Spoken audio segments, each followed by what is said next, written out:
Assalamualaikum warahmatullahi wabarakatuh. Perkenalkan, kami dari kelompok 3 kelas manajemen 3A Fakultas Ekonomi Universitas Swadaya Gunung Jati Cirebon. Bersama saya Mustafa dengan NPM 1180 2004. Saya di sini selaku ketua kelompok 3 dan selanjutnya Saya Supriyatno Dipo, NPM 1180 2002 sebagai wakil ketua kelompok 3. Saya Amin Rahmatullah, NPM 1160 20 493 sebagai tim kreatif. Assalamualaikum warahmatullahi wabarakatuh. Saya Imam Hafiz Dahabi, NPM 1180 2009 dari kelompok 3. Halo, nama saya Sofyan Sauri, NPM 1180 210. Dan saya sebagai sekretaris di kelompok 3. kami akan melakukan observasi di PT PG Raja Wali Palimanan 2 Cirebon. Perusahaan spiritus dan alkohol bertempat di Desa Palimanan, Kecamatan Palimanan, Kabupaten Cirebon. Pabrik spiritus dan alkohol PSA Palimanan dikelola oleh Environment Sugar Vertigen yang berkantor pusat di Rotterdam, Belanda. Spiritus dan alkohol Palimanan didirikan dengan tujuan untuk memproses limbah dari pabrik gula berupa molase atau tetes untuk dijadikan spiritus dan alkohol. Pada Perang Dunia Kedua, pabrik spiritus dan alkohol Palimanan terhindar dari kerusakan sehingga masih tetap beroperasi. Pada tahun 1942 sampai 1945, pabrik spiritus dan alkohol PSA Palimanan dikuasai oleh Jepang sama seperti pabrik gula. Pemerintah Negara Kesatuan Republik Indonesia mulai tahun 1958 menasionalisasi pabrik gula dan pabrik spiritus dan alkohol peninggalan pemerintah Belanda. Ayo ikuti kami.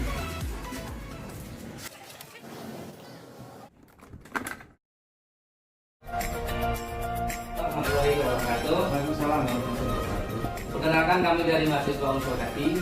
Kami di sini dari kelompok 3 atas tugas manajemen risiko. Baik, kali ini kita sedang berada di PT PG Raja Wali 2 Palimanan mengenai observasi tentang manajemen risiko. Baik, kita langsung saja ke ahlinya. Silakan, Pak. Terima kasih Mas dari Universitas Swadaya Gunung Jati Cirebon ya. Jadi saya di sini sebagai staf instalasi pabrik spiritus dan etanol PSA Palimanan. Nama saya Arif Effendi. Saya bertugas di PSA Palimanan ini baru tahun ini 2020, yang kurang lebih baru 6 bulan Mas. Jadi terima kasih atas kunjungannya. Kami akan berusaha atau bisa menjawab dari tugas adik-adik dari Usagati ini. Silakan Mas, apa yang bisa saya bantu? Yang pertama mengenai perizinan usaha, apakah pengoperasian dari PSA Raja Wali ini sudah mengantongi izin dari pemerintah? Ya, itu kita sudah mengizini Mas, karena PSA Palimanan ini kan perusahaan BUMN di bawah induk RNI Jakarta, Raja Wali Nusantara Indonesia Jakarta, yang mana Raja Wali Jakarta ini punya anak perusahaan, salah satunya Raja Wali 2 Cirebon yang bertempat di Jalan Raya Sudirosodo Cirebon, dan punya anak perusahaan salah satunya PSA Palimanan ini yang berlokasi di Palimanan. Itu kita sudah mengantongi izin. Dan itu sudah diperkuat karena mereka mengantongi izin kan tentu ada izin-izin penunjang lainnya Mas ya untuk beroperasinya PSA Palimanan itu. Di antaranya kita membutuhkan pemakaian air, dan itu kita sudah mengajukan izin di SIPA.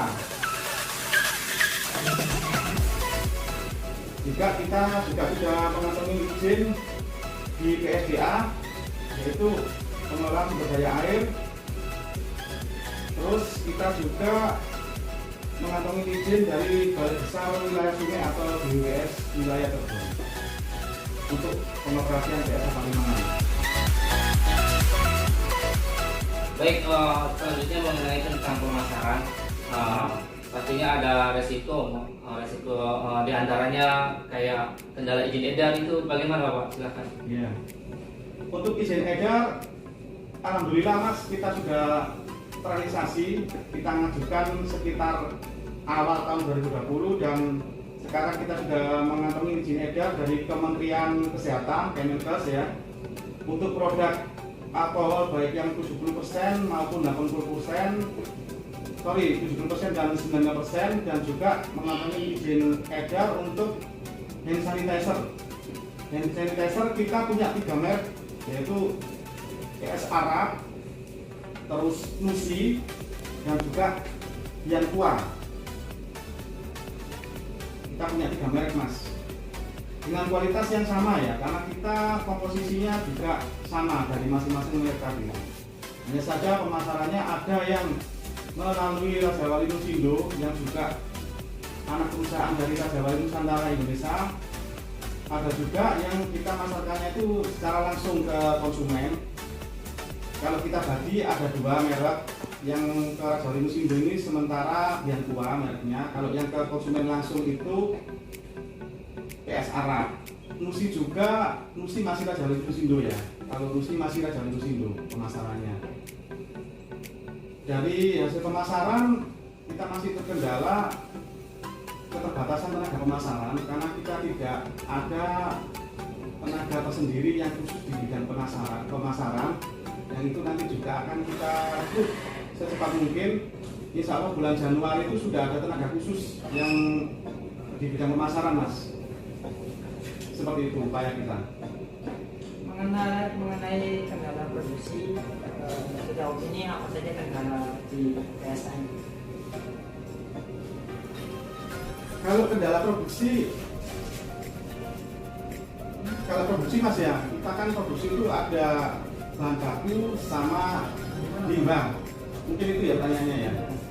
Kalau bahan baku kita terkendala di bahan baku utama yaitu tetes. Selain keterbatasan tetes dari pabrik gula, juga harganya yang relatif tinggi.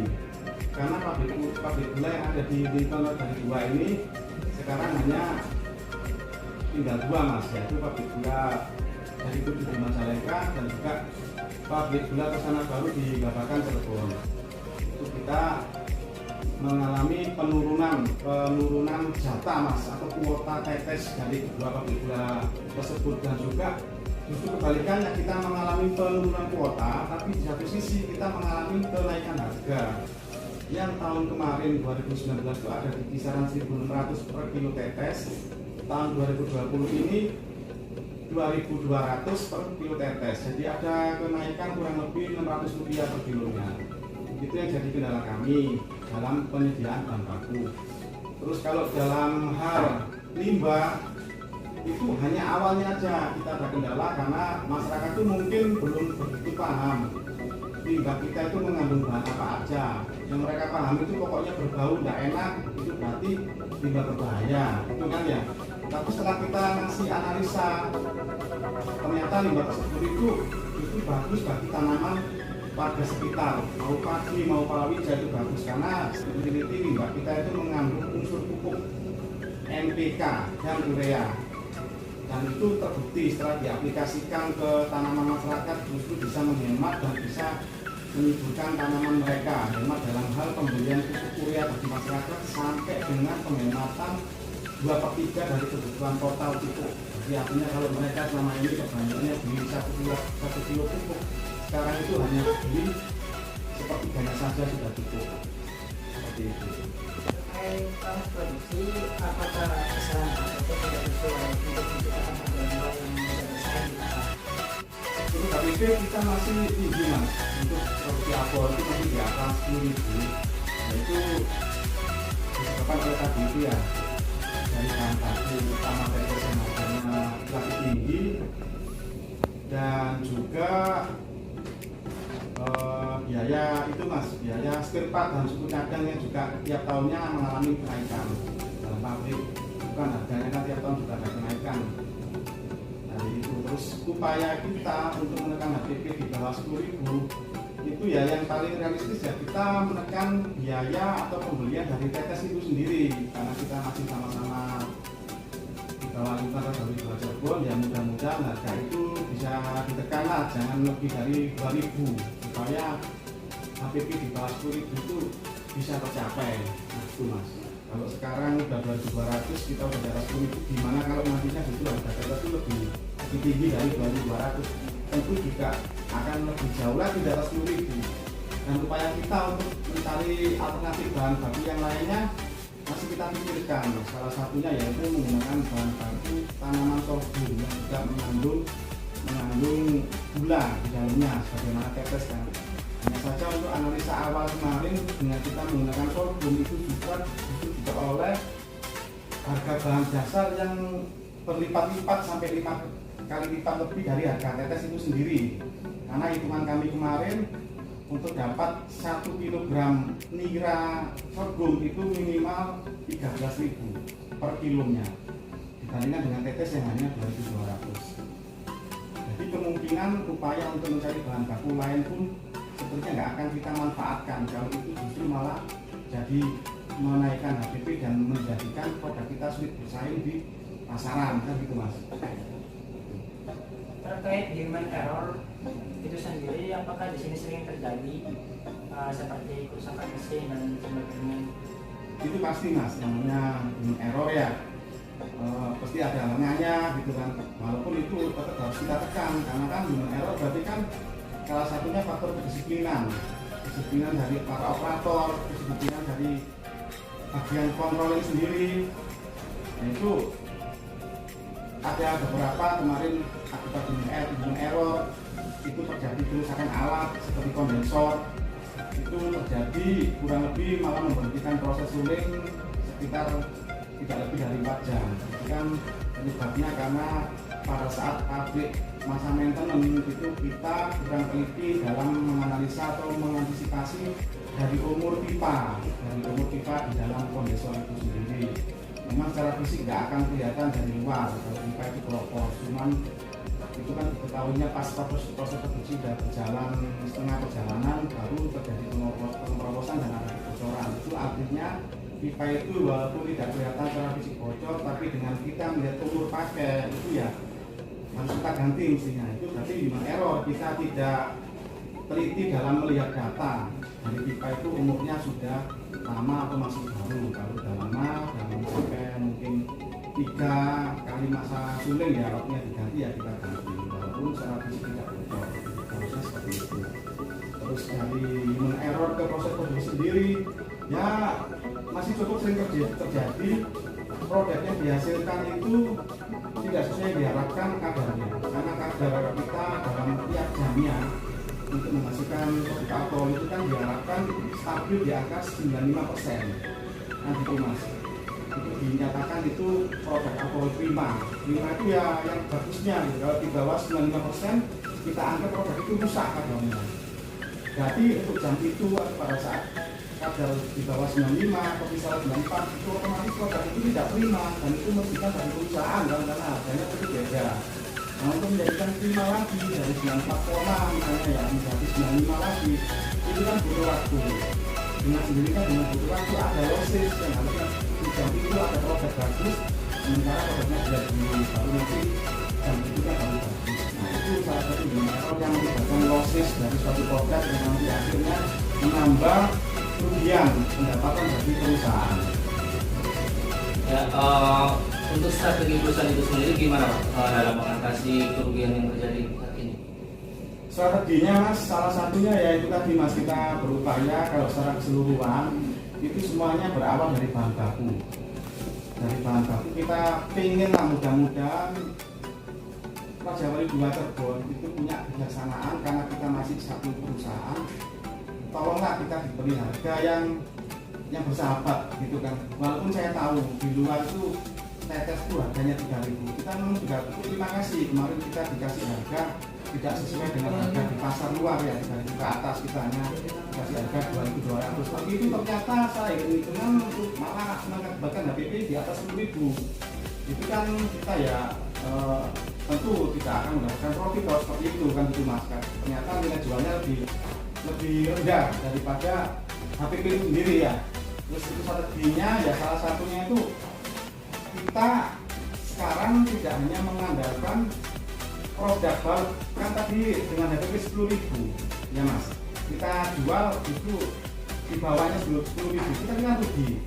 Kita coba Mas sekarang strateginya itu menjual produk itu dengan cara retail perkemasan kecil-kecil itu nanti akan signifikan naiknya, bahkan bisa mengambil margin minimal 20%. Dengan sendirinya kalau kita bisa mengambil margin minimal 20%, itu pasti di bawah HPP jadinya. Artinya HPP yang 10.000 tadi kita memperoleh nilai jual dari modal produk dengan nambah 20%, itu ya pasti ketutup gitu mas, HPP tadi itu ketutup pasti itu, karena kita ngambil awal marginnya cukup tinggi 20% minimal. Strateginya seperti itu, kita menggiatkan atau penjualan masif gitu mas ya.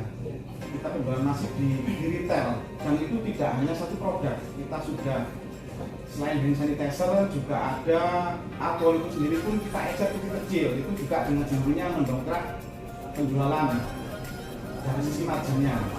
Itu alkoholnya sendiri pun sudah kita bikin kecil-kecil, hand sanitizernya pun sama, dan kita pun sekarang kembangkan produk alkohol itu banyak manfaatnya. Dari alkohol itu sendiri tidak hanya bisa untuk hand sanitizer, tapi juga bisa untuk yang lain.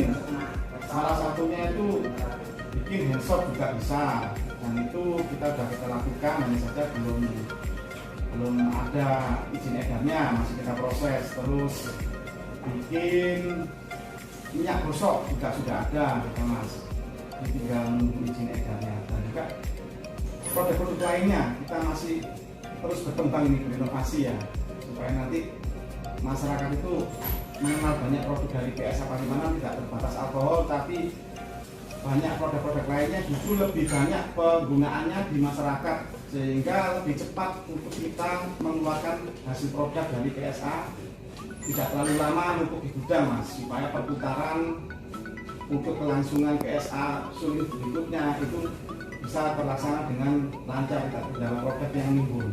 Harapannya seperti itu. Kalau selama ini tahun-tahun sebelumnya masih banyak produk yang nimbul, baik itu alkohol maupun etil etanol 60%, itu masih ada masih dibutuhkan. Dengan adanya inovasi kita masih di penjualan retail, harapannya lebih cepat. Terkait SDM, bagaimana PSA menyikapi terkait tuntutan karyawan? Kalau menyikapi tuntutan karyawan, yaitu kembali lagi ke kondisi keuangan perusahaan mas. Jadi selama ini tuntutan karyawan itu memang belum bisa kita temui. Di antaranya itu ya tuntutan untuk pengangkatan. Jadi memang tidak kita pungkiri di PSA Palimanan ini jumlah karyawan kontrak itu jauh lebih banyak daripada karyawan tetap. Dan di sini pun tentu dengan mereka statusnya masih karyawan kontrak, itu mungkin tanggung jawab mereka, loyalitas mereka tuh ya akhirnya apa adanya, tidak benar-benar dia loyal memberikan yang terbaik bagi perusahaan, karena pikir dia kan saya masih karyawan kontrak yang kerja pun tidak full dalam setahun, hanya berapa bulan kita kerja pada saat suling yang mungkin hanya kisaran 2,5 bulan. Nah gitu mas, habis itu pas proses suling selesai mereka di rumah nggak tahu kerjanya apa, karena tidak continue dengan sendirinya. Pada saat tahun depan kita panggil kerja lagi ya mungkin masih itu aja tanggung jawabnya pekerjaan, itu tidak akan memberikan semacam inovasi atau pengembangan bagi perusahaan ini harus seperti apa alatnya, ditingkatkan seperti apa supaya produksinya naik. Karena mereka kan cuma berhenti lama di rumah, ya mungkin pekerjaannya nggak akan sama kan di bidang lain. Jadi mereka akhirnya kerjanya kalau kita panggil itu normatif mas, normatif jadi tidak ada inovasi karena hanya singkat 2,5 bulan. Jadi seterusnya tiap tahun. Ya sarannya ya harusnya mereka itu ya ada pengangkatan sih menurut saya ya. Memang ya terjawab dari sisi keuangan. Baik, terima kasih kepada Pak Arif Effendi selaku staf instalasi di PT PGI Raja Wali II Palimanan yang telah menjawab dari observasi kami mengenai manajemen risiko baik dari segi internal maupun eksternal, diantaranya produksi, pemasaran, SDM, politik, ekonomi, seni, budaya dan yang lainnya. Semoga bermanfaat untuk kita semua. Assalamualaikum warahmatullahi wabarakatuh. Waalaikumsalam. Terima kasih kepada PT PG Raja Wali Palimanan 2 Cirebon yang telah menerima kami dalam melakukan observasi mengenai manajemen resiko.